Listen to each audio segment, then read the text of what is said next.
Right now on the National Weather Desk, cleaning up, Southern Californians use a break from the rain to dig out of mud and watch the water recede. I can watch the water draining out of the garage for over an hour. But the threat isn't over. More rain is on the way. I'm really scared about it. While some California mountains have incredible snowfall totals, people in other parts of the country want to know, where's winter? Probably at least 4 to 6 inches to get this back up and running. We'll show you the role weather plays in the dreaded pothole season. And it all starts with water that seeps through cracks in the roadway surface. And our social meteorology class is in session with lessons on clouds and snow and those weather apps on your phone. From our nation's capital, this is the National Weather Desk. And good morning, everyone, and welcome to the National Weather Desk. I'm Angela Brown. We start again today in California, where cleanup efforts are underway in most of the state after this week's massive storm. Giant sinkholes, downed trees and power lines, mud flows, rock slides are keeping crews working overtime, and the risks are not over because of this right here. Just south of San Jose, California, officials are warning that the Salinas River is at risk of flooding and turning the area into an island.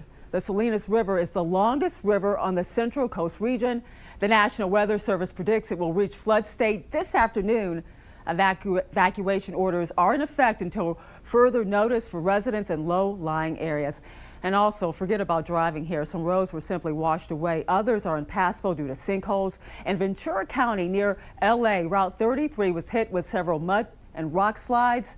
First responders are working to clear trees and debris from roads, and energy crews are also standing by to restore power. Once again, if more trees fall on power lines, right now, about 30,000 power customers statewide are in the dark. Crews are also working to clear mud and debris from waterways and flood control systems. In Southern California, residents are finally seeing a pause in all of that rain, giving them a chance to clean massive amounts of mud from the area. Jeff Wynn has more from Studio City. Heavy equipment has been scraping and hauling massive amounts of mud and debris around Fredonia Drive and Wrightwood Lane in Studio City. But for Scotty Leslie and Julie Gannis, it's been backbreaking work. It's been difficult. It's the second day of shoveling for this couple.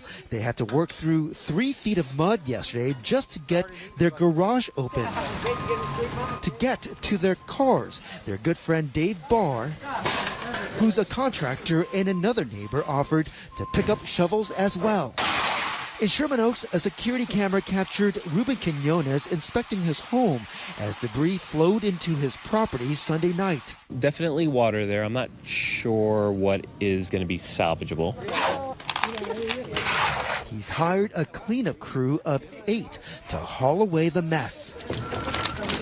So far, all of the work here has been done by hand with shovels, and Quinones says it only took workers about an hour to fill up this bin. And I didn't realize that it had this much mud, so I have a few more bins coming out. I hiked up the hill, around back down, and came out through a neighbor's yard on the other side. Stephen Quant can't walk through the front gate of his Hollywood Hills home because he's got 3 feet of mud.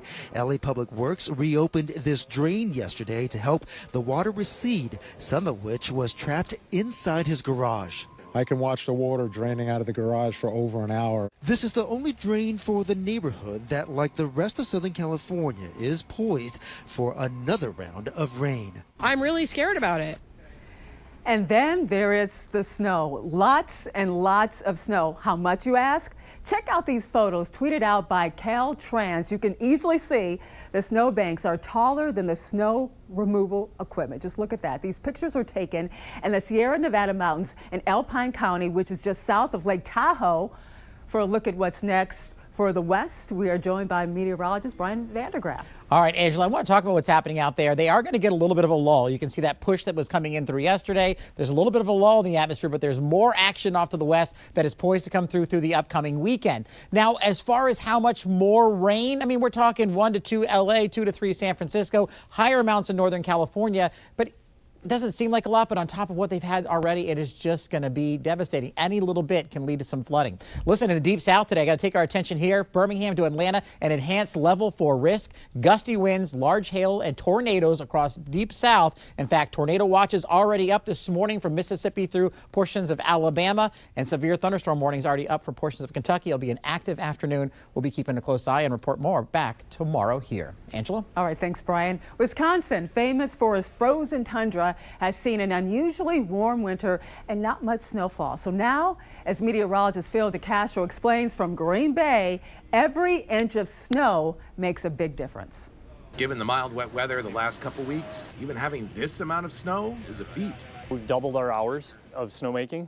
At this point, not only in pump hours, but man hours. To have a team that's down for anything and never had made snow before in their lives, and I had to teach them how to do it, and they said, yeah, sure, we'll come at 1 in the morning, 2 in the morning, whenever, we'll do all that. And all that hard work has kept 3 of their 5 kilometers of trails open.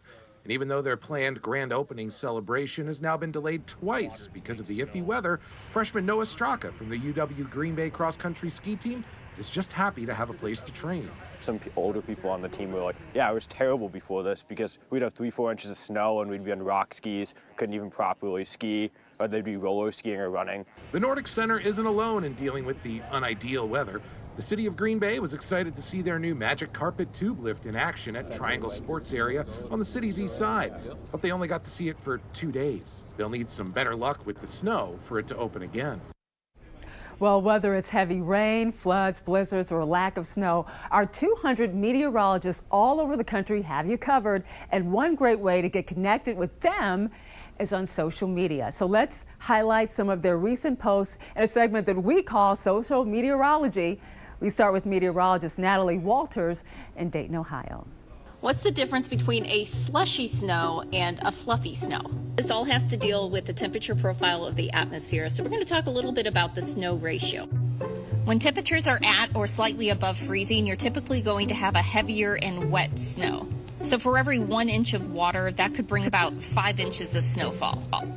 Now on the other end, if it's very cold, 1 inch of water could bring up to 20 inches of snow, and that's when you get a fluffier snow. Now, of course, these numbers vary, but for me, I prefer a fluffier snow. What about you? We've had some good cloud watching lately around South Carolina. I want to show you a cool picture from this weekend. This here is called cloud iridescence. You can tell by the colors. It almost looks like an oil sheen across the cloud. The colors aren't really in any sort of order and kind of resemble a rainbow, but not in a Roy G. Biv kind of way. Cloud iridescence usually happens in clouds close to the sun that are thin, but also made up of a lot of the same size, either water droplets or ice crystals. Together, they diffract the light, giving us those cool colors. When a winter storm is coming, don't use your generic phone weather app. Your local meteorologists are trustworthy, reliable, and will give you more detail in the forecast, including possible outcomes and changes. So here's my advice to you today. Don't use apps. Use apps. About a week out from the storm, we'll bring you awareness that we're tracking something, but we won't be giving you specifics because that'll simply change. Then 4 to 5 days out, we'll give you possibilities and percentages, the possibility of what could happen in those upper and lower totals that we're seeing so far. Finally, 2 to 3 days out, we will give you specifics, those specific snow total numbers we're seeing or where we could see a bit of a messy mix. So make sure you choose apps. And before the break, let's check to see the weather in cities across the country today. Let's start right here in Washington, D.C., where it's a cloudy morning. Expect some isolated thunderstorms this afternoon, but highs today are in the mid-50s. Next, we head to Texas with a look at San Antonio, where there's a mixture of clouds, and you can see sun there, and highs in the upper 60s. Heading over to Lookout Mountain, Georgia, where there's a risk of severe weather today. Strong thunderstorms could contain damaging winds, nearly 20 miles per hour. Highs, though, in the low 60s. Let's end up north in Lake George, New York, where there is snow this morning, turning to rain, though, this afternoon with a high of 35 degrees.